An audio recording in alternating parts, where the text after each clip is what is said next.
시간 함께 하실 하나님 말씀 요한계시록 18장 21절에서 24절까지 말씀입니다. 요한계시록 18장 21절에서 24절. 이에 한 힘센 천사가 큰 맷돌 같은 돌을 들어 바다에 던져 이르되 큰 성 바벨론이 이같이 비참하게 던져져 결코 다시 보이지 아니하리로다.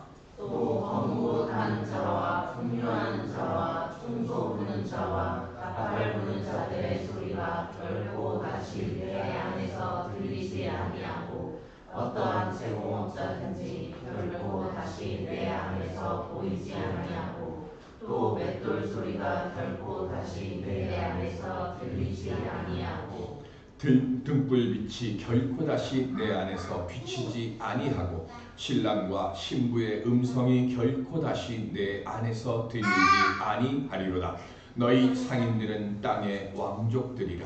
내 복줄로 말미암아 만국이 미혹되었도다. 선자들과 성도들과 및 땅 위에서 죽임을 당한 모든 자의 피가 그 성 중에서 발견되었느니라 하더라. 아멘.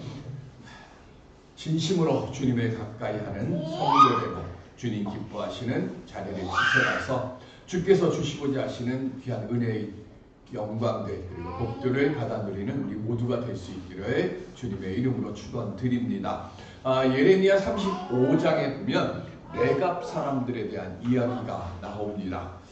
창이나 그리고 전차와 같은 무기를 만드는 금속 기술자 전문 이 가문들을 이 레갑입니다. 무기를 만들고 그리고 그 무기를 만드는 것에서 그치는 것이 아니고요. 이것저것을 다니면서 손상된 창이나 망가진 전차바퀴 같은 것들을 수리해가면서 살아가는 족속들이 레갑 족속입니다. 이들이 이렇게 일들을 이어가도록 만든 조상은 요나답이라고 하는 사람입니다. 물론 이 요나답이 레갑의 시조는 아닙니다. 다만 이름이 알려져 있는 조상이 되는 거예요. 이 요나답이 이제 유언으로 남기는 것이 두 가지가 있습니다. 광야에 거주하면서 첫 번째는 포도주를 마시지 말라 하는 것이 첫 번째 유언이고 두 번째는 한 곳에 정착하지 말아라 하는 두 가지를 유언으로 남겼습니다. 왜 포도주를 먹지 말라라고 이야기했는가 하면 금속 기술자들은 뭘 가지고 살아가는 사람들입니까? 정교한 손기술로 살아가는 사람들이에요. 그런데 포도주를 많이 마시다 보면 이 정교함을 잃어버리게 되고 정교함을 잃어버리게 되면 가장 중요한 자기들이 해야 될 그 가업들을 할 수 없으니까 포도주를 마시지 말라. 이게 첫 번째입니다. 두 번째는 한 곳에 너무 오래도록 정착하지 말라 하는 거예요. 이들이 만드는 것이 뭡니까? 필요한 재료들을, 광물들을 땅에서 채취해야 돼요. 그런데 너무 오래도록 그 땅에 머물게 되면 그 땅에 있는 이 재료들이 다 사라지게 되면 그 땅이 쓸모없는 땅이 되어지니까 한 곳에 너무 오래 있어가지고 그 땅을 피해를 최소화하게 하고 다른 것으로 계속 옮겨가면서 그 일들을 행하라라고 말을 했습니다. 그리고 이 요나답의 유언들을 이 후손들은 제대로 잘 지켜왔어요. 그런데 오늘 예레미야 35장의 이때는 언제냐면 이 레갑 사람들이 늘 한 곳에 오래도록 정착하지 않고 살던 이들이 모두 다 예루살렘 안에 들어와서 머무르고 있었던 시대입니다. 왜 그러면 광야나 이런 곳에 머무르며 살아야 되는 이들이 왜 예루살렘 안에 머무르게 됐을까요? 바벨론이 이 남왕국 유다를 공격해 와서 땅을 하나씩 점령해 가니까 그나마 가장 안전하다고 여겨진 것이 수도 예루살렘이에요. 그래서 예루살렘 안에 들어와서 함께 정착했는데 그때에 하나님께서 예레미야에게 말씀이 임하십니다. 그 말씀이 뭐냐면 레갑 사람들이 정착해 있는 그곳에 가서 그들을 모아서 성전의 한 방으로 불러 들여오게 하라. 그리고 그곳에서 하나님의 말씀이니까 포도주를 마셔라 라고 명을 내리라 라고 했어요. 그래서 예레미야가 그 하나님의 말씀대로 레갑 사람들을 찾아가서 예루살렘 성전 안으로 그들을 데리고 들어옵니다. 그리고 그 방 안에 그들을 모은 뒤에 하나님께서 명하신 대로 포도주를 마시라 라고 이야기를 합니다. 그 당시에 유대인들은 거의 대부분의 사람들이 식사할 때마다 포도주를 마셨어요. 그런데 당연히 그 포도주를 마시는 것이 세대의 풍습이니까 이들도 뭘 하는 거예요? 세대가 식사할 때마다 포도주를 마시니까 포도주를 마시는 것이 특별히 뭐가 잘못된 게 아니에요. 그런데 이들은 뭘 했는가 하면 포도주를 안 마십니다. 왜요? 가문의 전통이니까. 즉 다른 말로 이야기를 하면 행복을 부르는 습관을 그들은 몸에 밴 거예요. 그 습관이 뭡니까? 남들은 포도주를 마시더라도 우리는 포도주를 마시지 않겠다는 습관을 몸에 밴 겁니다. 그래서 예레미야에게 우리는 하나님의 말씀이라도 이 몸에 밴 이 습관을 우리는 때문에 포도주를 마시지 않겠습니다. 우리는 언제나 최상의 상태를 본업을 유지하기 위해서 이 최선의 상태, 몸의 상태를 만들어야 되기 때문에 우리는 포도주를 마시지 않겠습니다. 세대를 본받지 않고 행복을 만드는 습관을 몸에 배게 한 이 레갑인들에게 하나님께서 예레미야를 통해서 이렇게 말씀을 선포하십니다. 예레미야 35장 19절 시작. 그러므로 만군의 여호와 이스라엘의 하나님께서 이와 같이 말씀하시니라. 레갑의 아들 요나답에게서 내 앞에 설 사람이 영원히 끊어지지 아니하리라 하시니라. 아멘. 자손 대대로 하나님을 섬기는 자의 기쁨을 누리게 해주시겠다라고 축복해 주시는 거예요. 하나님을 온전히 믿고 섬기고 따르기가 어려운 시대를 지금 우리는 살아가고 있습니다. 사도 바울이 말씀한 것처럼 이 세대를 본받지 않고 살아가야 되는데 그게 참 어렵습니다. 그런데 레갑의 모습을 통해서 우리는 한 가지 기억해야 할 것. 그럴 때일수록 습관이 행복한 신앙이 되어지면 하나님께서 지금 나라가 멸망해가는 그 위기의 상황 속에서도 이 레갑 족속에게 너희들이 요나답의 유훈을 잘 지켜서 신앙의 그 길을 안에서 행복을 부르는 습관을 원칙으로 삼고 그 원칙 안에서 살아가면 비록 나라가 멸망할지라도 너희들은 언제나 영원히 너희들이 하나님 앞에 서고 하나님이 주시는 복을 누리는 그 전통의 가문을 내가 멈추지 않도록 지켜주겠다라고 약속하셨던 그 복을 오늘 우리들도 온전히 받아 누릴 수 있게 되어지리라고 믿습니다. 이 시간 습관이 행복한 신앙인이 되었어요. 예배의 명문과 말씀과 기도의 명문가를 만들어서 내가 족속에게 약속해 주셨던 그 복을 이어가는 우리 가문이 되고 우리 가정이 되고 우리 교회가 되어질 수 있기를 주님의 이름으로 간절히 기원 드립니다. 그럼 어떻게 하면 그런 역사를 만들 수 있을까요? 오늘 본문은 바벨론이 멸망할 이유를 세 가지로 말씀하고 있습니다. 첫 번째 원인은 23절에 보면 너희 상인들은 땅의 왕족들이라 라고 말했습니다. 돈을 버는 사람들이 세상의 왕이라는 의미입니다. 돈을 많이 벌고 돈을 많이 가지는 것이 죄입니까? 그건 아니죠. 구약시대 때 이스라엘 백성들은 하나님을 버린 적이 없습니다. 다만 하나님과 바알을 같이 섬겼습니다.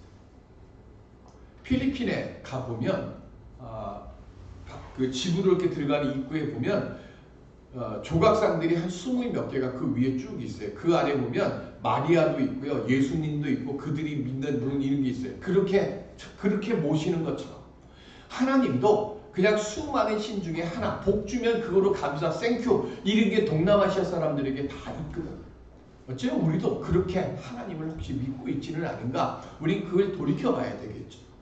지금 원래 바알과 하나님은 비교가 되지 않는데 이스라엘 사람들은 바알과 하나님을 어떻게 해요? 비교하는 동급처럼 만들어버렸어요. 무엇이 그렇게 만들었습니까? 사람들의 욕심이죠.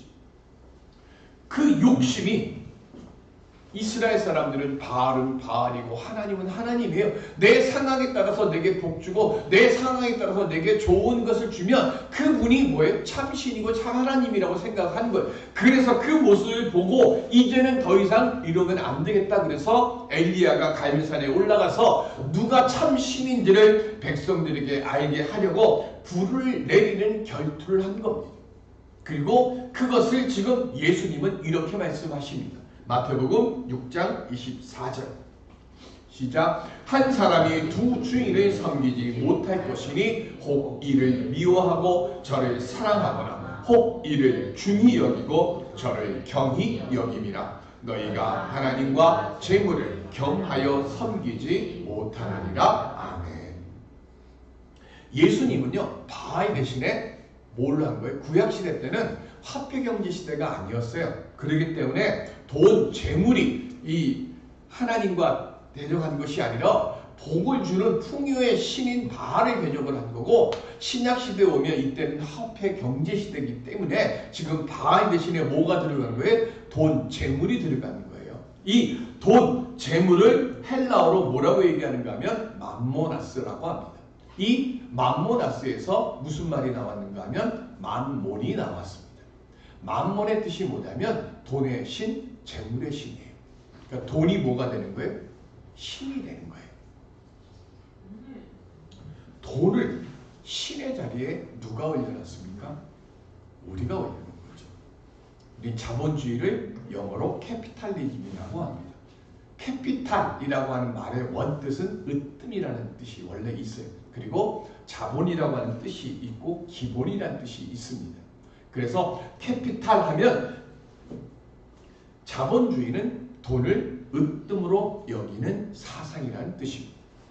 돈이 생기는 일은 그래서 뭐예요? 중요한 일이고, 돈이 생기지 않는 일은 쓸데없는 일이 됩니다. 부자는 뭐라 그래요? 잘 사는 사람이라고 합니다. 그리고 빈자는 못 사는 사람이라고 합니다. 잘 살고 못 살고를 뭐로 판단을 합니까? 돈이 많으냐 적느냐로 판단합니다. 우리가 살고 있는 세상이 바로 그런 세상인데, 상인들이 땅에 왕족으로 사는 게 어떻게 첫 번째 멸망의 원인이 될까요? 제가 이번 미얀마를 방문을 하면서 광저우라고 하는 곳에서 하룻밤을 자고 그리고 미얀마로 갔습니다. 그래서 중국 땅을 딱 하룻밤을 자면서 생각했던 거, 중국은 정말 오면 안 되겠다. 첫째, 카톡이 안 되더라고요. 와이파이를 깔고 노밍을 하고 뭘 해도 카톡이 안 되고, 두 번째가 유튜브가 안 됩니다. 왜 안 될까요? 정부가 막았어요. 못하게. 그리고 돌아올 때 이제 공항에서 해서 공항 와이파이를 쓰려고 하니까 뭐라고 뜨냐면 여권을 스캔을 해야 그 다음에 와이파이를 준다고 합니다. 그래서 저는 별로 빠져나갈 게 없지만 그래도 괜히 기분이 나빠서 저의 일거수일투족을 중국 사람들이 다 보는 게 기분 나빠서 안 하고 그냥 버텼어요. 그런데 미얀마를 딱 들어갔는데 미얀마의 화폐 단위가 짜십니다. 근데 1달러, 지금 네이버에 들어가 보면 1달러 환율이 2090 짜스로 나와요.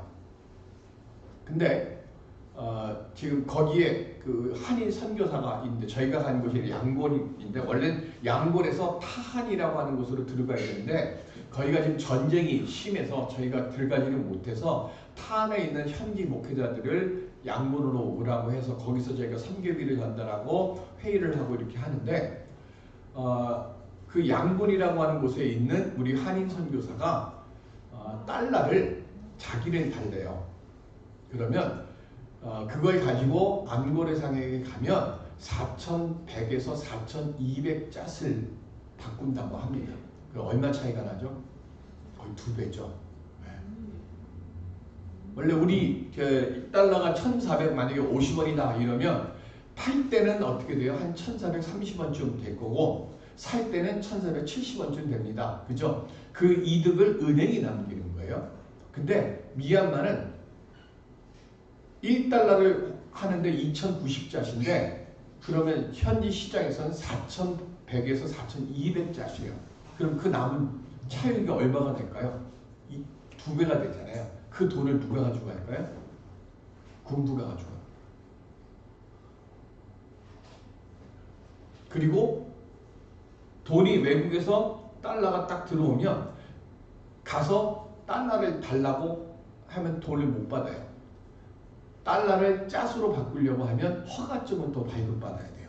그럼 허가증을 발급받으려면 또 돈이 들어가요. 그 돈도 누가 가져가요? 군부가 가져가요. 그리고 10,000달러가 들어왔는데 10,000달러를 내가 허가증 받아서 찾느냐? 못 찾아요. 10,000달러 중에서 한 1,500달러에서 2,000달러 정도만 환전을 하고 나머지는 은행에서 보관하면서 은행에서 거기서 나오는 또 환차익을 가지고 또 군부가 돈을 가져갑니다. 그렇게 해서 나라를 위해서 쓰면 좋은데 군인들에게 월급을 안 줘요. 그러니까 군인들이 월급을 못 받으니까 뭘 하는가 하면 밤중에 길거리 지나가는 젊은이들을 군인들이 체포해요. 체포하고 집에다 전화를 합니다. 전화해서 500만 잣을 갖고 오라고. 며칠 몇 시까지. 그래서 그 안에 돈을 갖고 오지 못하면 그 아이들을 군대로 보내는 거예요. 그러니까 밤에 해가 떨어지면 남자 여자 아이들이 길거리를 못 나와요. 가장 치안이 그래도 그나마 안전하다고 하는 양곤이라고 하는 곳이 그렇게 돼 있습니다.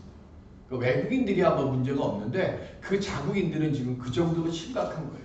그렇게 해서 뭘 하는 거예요? 자기들의 통치를 배후를 불리기 위해서 그렇게 돈을 모으는 겁니다. 이 반모섬의 요한의 시대 때 똑같은 일이 있죠. 짐승의 표가 없으면 매매를 하지 못합니다. 짐승의 표는 뭐라고 얘기했어요? 로마의 황제 숭배 사상에 동조하는 사람들에게 통행증을 줬고 그 통행증이 없으면 일상생활을 하지 못해요. 그러니까 지금 그 얘기입니다. 짐승의 표가 없으면 즉 나라의 허락을 받지 못하면 아무것도 하지 못하는 거예요. 그런데 성도들은 매매를 하지 않기로 작정을 한 사람들입니다. 그러니까 뭘 하는 거예요? 이 자기들이 손쉽게 세상을 통치하려고 만들어 놓은 질서를 따르지 않기로 작정을 한 사람들입니다. 그러니까 이들의 입장에서는 뭐예요? 당연히 본때를 보여주겠다고 생각을 했고 그래서 수많은 사람들이 핍박을 받고 죽임을 당합니다. 그래서 하나님이 이제 이들을 심판하시겠다고 하는 것이 첫 번째입니다. 두 번째 이유는 뭐냐면 복술로 말미암아 만국이 미혹됐다 그랬어요. 정치는 행위, 이걸 지금 복술로 얘기하는 게 아니에요. 이것뿐만이 아니라 각종 속임수나 사단의 힘을 빌어가지고 사람들의 마음을 미혹하게 만들어서 그들로부터 많은 것들을 뺏어가려고 하는 그것들을 이야기합니다. 이사야 47장 13절 시작. 내가 많은 계략으로 말미암아 피곤하게 되었도다. 하늘을 살피는 자와 별을 보는 자와 초하룻날에 예고하는 자들에게 일어나 내게 임할 그 일에서 너를 구원하게 하여 보라. 아멘. 12절에 뭐가 나오는가 하면 젊을 때부터 이런 복수를 하고 점을 치고 하는 그 일들을 보면서 따르고 심통하게 여겼던 너희들아. 그리고 나오는 말씀이 바로 이 말씀이에요. 수많은 계략들로 어리석은 것들로 혹세무민하는 것들로 했던 그것들 따르는 너희들아. 그리고 15절에 보면 뭐가 나오는가 하면 정말로 그들이 너희들을 구원하게 해야 하는 그때에 나타나느냐 봐라. 그들 다 도망간다 하는 거예요. 점치는 사람이 우리 텔레비전에 뭐 이렇게 보면 연예인들 이렇게 나오잖아요. 점치는 사람들. 그럼 무슨 일이 있었죠? 무슨 일이 있죠? 하면 어머나 신통하다. 너무 잘 맞춘다. 근데 그 다음에 뭐가 나오는가? 노처녀들한테 내가 언제쯤 결혼할 수 있겠습니까? 하면 내년 뭐 언제쯤이면 결혼한다고 뭐 그 얘기가 나오는 게 있었어요. 근데 제 기억으로는 결혼했다는 기사가 뜬 적이 없어요. 귀신이 보게 해주니까요. 우리가 생각할 때 몇 가지의 일들을 귀신이 이 얘기를 해줘요. 뭐 잃어버린 적 있죠. 아니면 뭐 하다가 다친 적 있죠. 이런 거를 해요. 그러면 그런 얘기를 하면 맞다고 뭐 이러면서 신통하다고 생각하고 신기하게 생각해요. 그래 놓고 뭘 하는 겁니까? 진짜로 중요한 것은 얘기할 때는요. 두리뭉실하게 해요. 내년 이맘때쯤 어디서 무슨 귀인을 만날 것이라고. 동쪽에서 오는 사람이 귀인이 됩니다. 동쪽에서 오는 사람이 누군지도 어떻게 알아요? 그거 안 맞으면 뭐라고 해요? 그때 귀인이 왔는데 네가 못 알아봐서 그 복을 놓쳤다고 이렇게 얘기하는 거예요. 성경은 말씀하는 거예요. 왜 성경에 복수를 하는 사람들, 점치는 사람들이 보면 모세의병에 돌로 쳐서 그들을 죽이라고 왜 얘기를 합니까? 그렇게 돼서 사람들을 미혹하게 만들고 사람들이 특별히 불안하고 어렵고 막 이렇게 흔들릴 때에 그런 말을 통해서 혹세무민하게 만드는 거예요. 오늘날도 마찬가지입니다. 왜 요즘 이렇게 막 무당들이 많이 나오고 왜 이렇게 점집들이 많습니까? 상황이 불안하고 경제가 어려울 때일수록 사람들의 마음이 약해지는 거예요. 그 틈을 타서 사람들을 미혹하게 만들고 이득을 하는 겁니다. 그런데 이것들은 어떻게 돼요? 끝이 뭡니까? 허무함이에요. 그래서 성경은 뭐라고 얘기합니까? 구원을 주지 못한다고 말을 하는 겁니다. 오직 이들은 돈을 벌기 위한 술책으로 사용하는 것이고 그래서 돈을 벌기 위한 모든 것들도 다 마찬가지예요. 복술이 판을 치는 세상이 되면 그것으로 인해서 사람들이 미혹되게 되고 그리고 성실함을 상실하게 됩니다. 그래서 뭐라 그래요? 그것들이 지금 판을 치고 있으니까 만몬이 판을 치고 복술이 판을 치니까 내가 이 세상을 이제는 심판하겠다라고 말씀하는 겁니다. 그리고 세 번째 마지막으로 24절에 선지자들과 성도들과 땅 위에서 죽임을 당한 모든 자의 피가 성 중에서 발견됐기 때문이라고 말씀합니다. 자신들이 만들어 놓은 질서를 따르지 않는다는 이유로 성도들을 무자비하게 무수히 많이 핍박하고 죽였어요. 그렇게 죽임을 당한 많은 이들의 피가 우리가 삶을 살아가고 있는 도처에서 발견됩니다. 하나님은 결코 이런 세상을 만드신 적이 없습니다. 그래서 뭐예요? 하나님이 만드신 세상을 회복시키기 위해서 심판하신다는 거예요. 그걸 어떻게 해요? 21절에 보면 한 힘센 천사가 하늘에서 큰 맷돌 같은 돌을 던져요. 그리고는 뭐라고 이야기합니까? 비참하게 던져져서 다시는 물 위에도 떠오르지 못하게 한다고 해요. 여기 비참하게 던져져라고 하는 말은 갑작스럽게 던져지다라는 뜻입니다. 무슨 얘기인가 하면 헬라어로는 호루메가인데요. 이 뜻은 적군이 강력한 힘을 가진 적군이요. 갑자기 아무 준비가 안 되는데 급습해서 들어왔을 때 쓰는 말입니다. 그런 알고도 강한 적이 오면 당하는데요. 모르는 상태에서 나보다 몇십 배 강한 적이 들어오면 어떻게 됩니까? 완전히 없어지는 거예요. 뒤에 보면 뭐가 나오는가 하면 맷돌 가는 소리가 안 들린다는 말씀이 나옵니다. 이 당시에는 맷돌 가는 소리가 날마다 4시간 정도는 들려야 돼요. 왜 맷돌 가는 소리가 날마다 모든 집에서 들려야 되죠?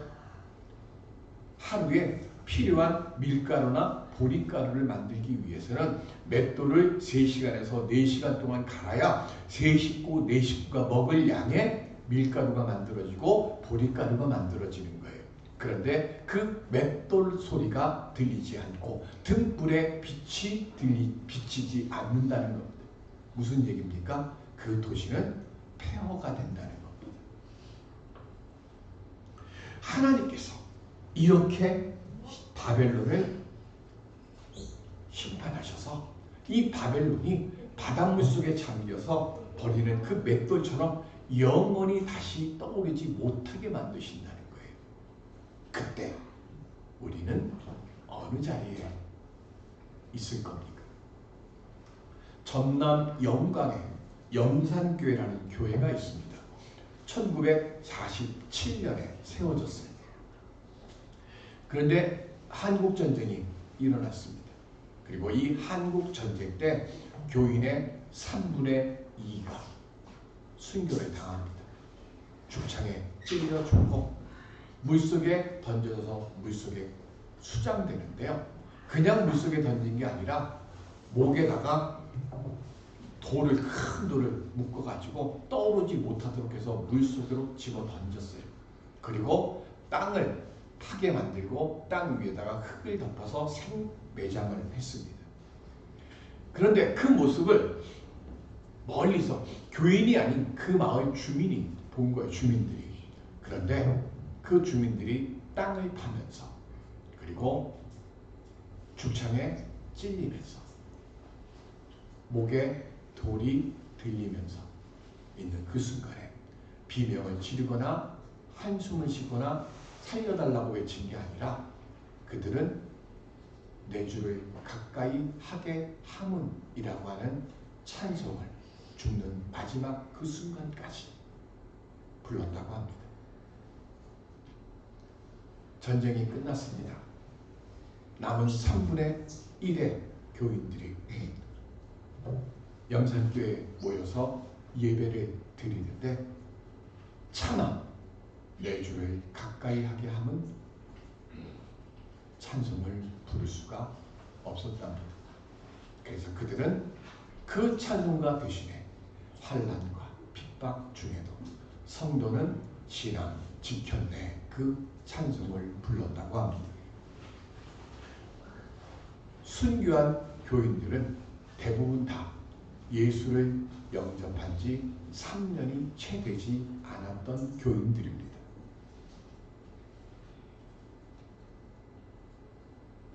그들은 그 죽음의 순간에서